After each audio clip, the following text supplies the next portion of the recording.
In this session, we will be having a discussion about rebate and hire purchase. We saw that hire purchase is a purchase system where the payment is made in parts. The ownership of the product will remain with the seller and it will get transferred to the buyer only on the complete payment. Now, there is a concept which is called as rebate and hire purchase.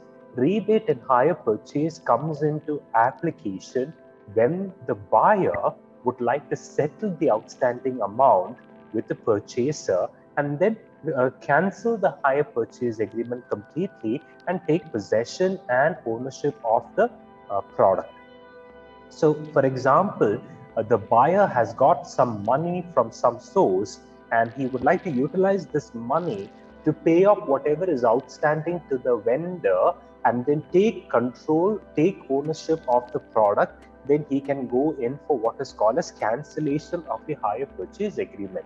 So before the completion of the hire purchase agreement, if the buyer would like to terminate, then he would have to express his interest to the vendor through a written request.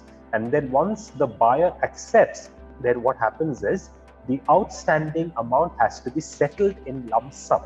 Okay, whatever is the outstanding amount, it would have to be settled in one shot. At the time of settling the amount in one shot, it is mandatory for the seller to give a reduction in the outstanding amount.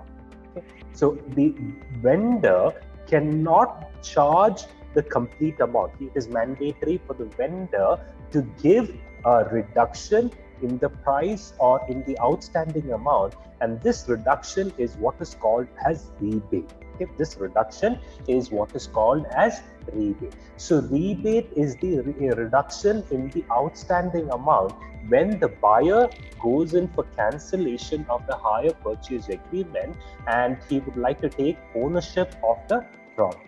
Now, rebate, for computation of rebate, there is a formula which is prescribed, and the formula is 2/3 into hire charges into number of installments due divided by total number of installments. So I'll repeat, it is 2/3 into hire charges into number of installments due divided by the total